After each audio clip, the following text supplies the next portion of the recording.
खान साहब परसों जो एहतजाज होने वाला है धरना चौक पे मुश्ताक मलिक साहब की जानिब से, उस पर आपका क्या कहना है? देखिए, इंशाल्लाह जॉइंट एक्शन कमेटी की जानिब से 26 अप्रैल के दिन एक बड़ा एहतजाज वक्फ अमेंडमेंट एक्ट के खिलाफ मुनक़िद किया गया और हमारी जॉइंट एक्शन कमेटी के सदर जनाब मुश्ताक मलिक साहब के ज़ेर सदारत में ये एहतजाज इंशाल्लाह कामयाब होंगे।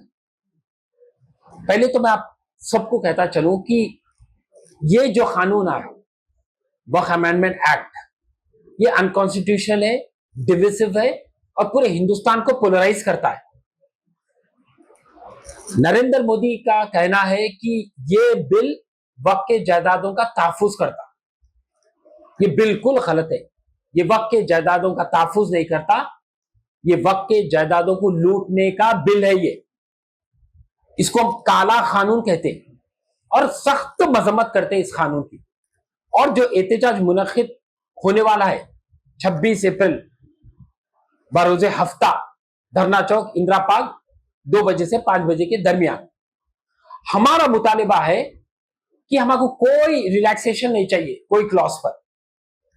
पूरा बिल खारिज करो। ये पूरा बिल शरीयत के खिलाफ है, दस्तूर के खिलाफ है, मुसलमानों के खिलाफ है, हमारे वक्त के जायदादों के खिलाफ है। हमारा मुतालिबा सीधा है, हमारा एहतजाज पुरसुकून रहेगा। इंशाअल्लाह लाखों की तादाद में लोग शामिल होंगे। अवाम का ये भी कहना है आप लोग बीजेपी गवर्नमेंट के खिलाफ प्रोटेस्ट कर रहे हैं, लेकिन हैदराबाद में और हिंदुस्तान में कई ऐसे मुस्लिम कायदीन हैं जो वक्त की प्रॉपर्टी को लूटे, सील कर दिए, उन लोगों के खिलाफ आज तक आवाज नहीं उठाए। देखिए, माजी में कई ऐसे लोग हैं जो वक्त की जायदाद का सौदा करे, अभी भी वक्त की जायदाद पे हाविस है। वो तो एक कोर्ट कचहरी की बात है, वो तो माजी की चीज है। पर फिल वक्त अब जो मौजू है वो वक्फ अमेंडमेंट एक्ट है। तो एक्ट को लेके अगर से हम सड़कों पे नहीं उतरेंगे, हम एहतजाज नहीं करेंगे, तो हमारे बच्चे कुचे वक्त के जायदादों को हम बचाए कहेंगे। उसके बाद हमारे दरगाह हैं, मसाजिदा हैं, खबरस्तान है, उनका तहफ़्फ़ुज़ हम कैसा करेंगे? देखिए, पहले से आप माजी में वक्त के जायदादों को लूटते हुए आए हैं, बेशक है, उसमें कोई दो राय नहीं है। पर आज बीजेपी की हुकूमत एक कानून के जरिए से लूटना चाह रही, तो ये कितना बड़ा मौजू है। अब वक्फ बाई यूजर जो बिल में से रद्द कर डाले, तो आप सोचो, अब उनके निशाने पे दरगाह है, आशोखाने हैं, खबरस्तान है, हमारे मसाजिद है, तो क्या मुसलमान खामोश बैठेंगे? मुसलमान तो सड़क पे उतरेंगे।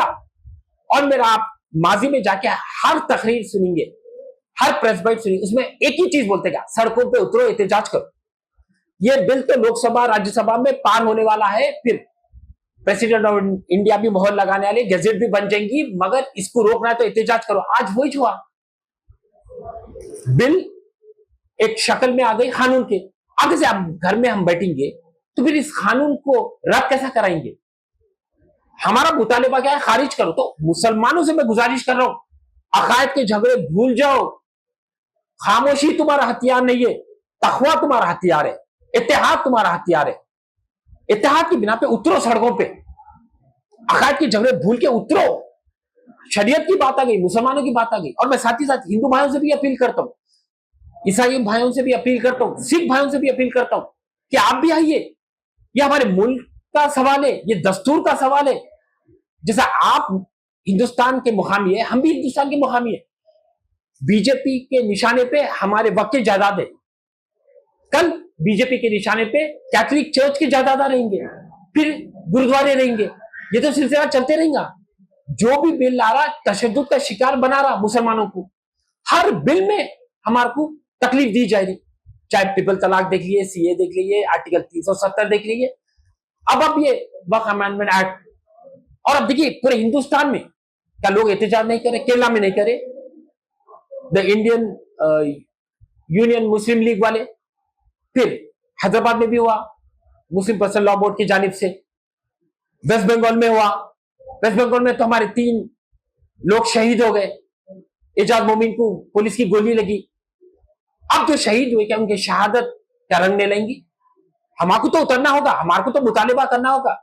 ये बीजेपी सरकार को अगर घुटनों पे लाना होगा तो सड़कों पे उतरना होगा और कसीर तादाद में उतरो, अपने हक का इस्तेमाल करो। आप आर्टिकल 19 आपको इजाजत देता, दस्तूर के दायरे में रह के उतरो। मैं खवातीन बहनों से गुजारिश कर रहा हूं कि आप घर में नहीं रहेंगे उस दिन। सिर्फ मर्दों का काम नहीं है एहतजाज करना, सड़कों पे उतरना, आप भी एक माशरे का हिस्सा है।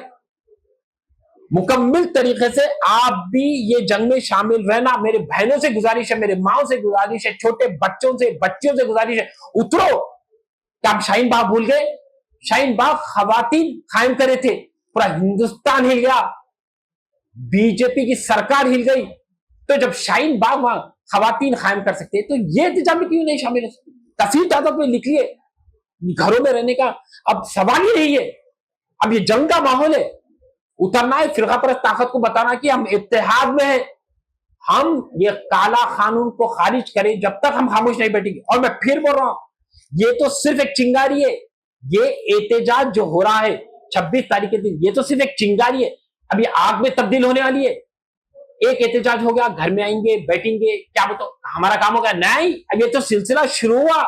जब तक ये हुकूमत खारिज नहीं करेंगी ये कानून को, हम तो एहतजाज करते रहेंगे, मुंह तोड़ जवाब देंगे हम बीजेपी आरएसएस को। अभी परसों दारुसलाम में मुस्लिम पर्सनल लॉ की जानिब से एक प्रोटेस्ट रखा गया था, जलसा रखा गया था, उसमें ऑल पार्टी के मेंबर्स को, लीडर्स को इनवाइट किया गया था। तो आज लोग 26 को कर रहे हैं, आप लोग कौन सी पार्टी की तारीफ हासिल है?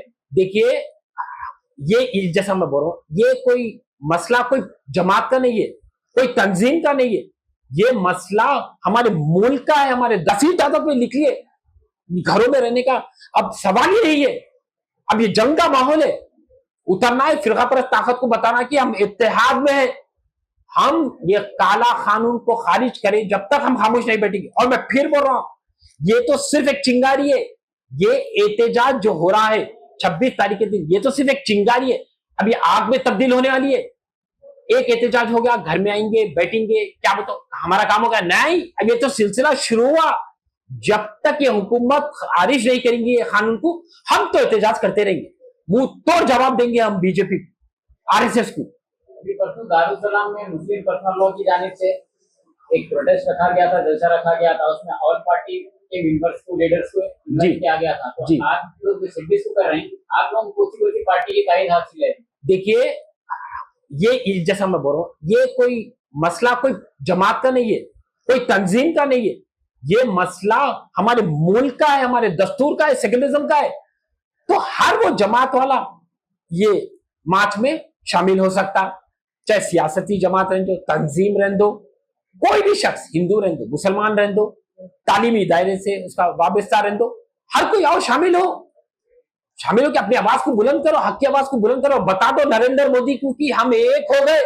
और मुसलमान जब एक हो जाता तो आपको मालूम है, तारीख आप जाके देखेंगे कि तादाद मायने नहीं रखती, यहां तखवा मायने रखता, इत्तेहाद मायने रखता। तादाद में वो ज्यादा होंगे, कोई बात नहीं है, हमारा लश्कर शायद थोड़ा होगा, पर ईमान वाला लश्कर है हमारा। अगर ईमान वाला लश्कर रहेगा, इत्तेहाद में हम आगे से निकलेंगे तो जंग हम फतेहाब होंगे। अरे आप सड़कों पे उतरो, अल्लाह फैसला करने वाला है, और हर एक कदम पे नेकी मिलेंगी, इबादत है ये। तो आप वक्त के जायदादों की ताफूज के लिए उतर रहे हैं तो इबादत है ये, अल्लाह के बारगाह दरगाह, हमारे अशुर खाने, हमारे खबरस्तान आज निशाने पे। कल बुलडोजर लेके आके सामने ठहर जाएंगे वो लोग, तो हम क्या बताएंगे, क्या कहेंगे अल्लाह को? क़यामत के दिन क्या कहेंगे कि बंदे मेरा इबादत गाह के सामने बुलडोजर था, और बुलडोजर आने से पहले तू क्या कर रहा था? तेको तो पता था कि फिरका परस्त ताकतें निशाना बना रही है मेरे इबादत का, तो तू खामोश कैसा बैठा? रुस्वा हो जाएंगे, बेइज्जत हो जाएंगे, जलील हो जाएंगे अल्लाह के सामने। तो उतरो, अपने ईमान का मुजाहिरा करो, हिंदुस्तानी है बोल के साबित करो। बस मेरा पैगाम यह है, आपके टीवी के जरिए से मैं फिर से गुजारिश करता हूं, अदबन गुजारिश करता हूं, ये मेरा मसला नहीं है, कोई जमात का मसला नहीं है, मुसलमान का मसला नहीं है, ये पूरे हिंदुस्तान का मसला है। अखंड भारत बनाना चाह रहे, हिंदू राष्ट्र बनाना चाह रहे बीजेपी। अरे आज हमारे वक्त के जायदादों पे कानून, कल के दिन अज़ान पे लाएंगे कानून, हिजाब पे लाएंगे कानून, नमाज पे लाएंगे कानून, हर चीज पे क्या कानून है तो हम खामोश बैठेंगे? नहीं नहीं नहीं, मुसलमान ये मुल्क का हिस्सा है। नरेंद्र मोदी आरएसएस तुम्हारे बाप की जागीर नहीं है। हिंदुस्तान हमारे आबो अजदाद कुर्बानी देके ये मुल्क को आजादी दिलाए, और उनके जायदादा हमारे लिए है, ये वक्त के जायदादा हमारी बेहतरी के लिए, हमारी तालीम के लिए, हमारी माशियत के लिए छोड़ के गए। तो आप कब्जा करना चाह रहे, ताकि अमीरों को देना चाह रहे, अदानी को देना चाह रहे, अंबानी को देना चाह रहे, जैसा आप प्राइवेटाइजेशन करके पोर्ट्स दे डालिए, एयरपोर्ट्स दे डाले, रेलवे दे डाले, रोड दे डाले, पावर प्लांट दे डाले, हर चीज दे दे रहे आपके दोस्तों को, अमीरजादों को। अब हमारे वक्त के ज्यादा देंगे और आप खामोश बैठेंगे, समझ रहे? 16 लाख करोड़ रईसों के माफ कर डाले नरेंद्र मोदी, कितने 16 लाख करोड़ का खर्चा माफ कर डाले। हम खामोश बैठेंगे? हर जगह से हमारे दस्तूर पे वार हो रहा, हम खामोश बैठेंगे? शरीयत के खिलाफ जा रही है हुकूमत, हम खामोश बैठेंगे? नहीं, खामोश नहीं बैठेंगे, एहतजाज करेंगे। और जब तक ये कानून को वापस ले लेंगे, हम चैन से नहीं रहेंगे, और ना तो बीजेपी की सरकार को रहने देंगे।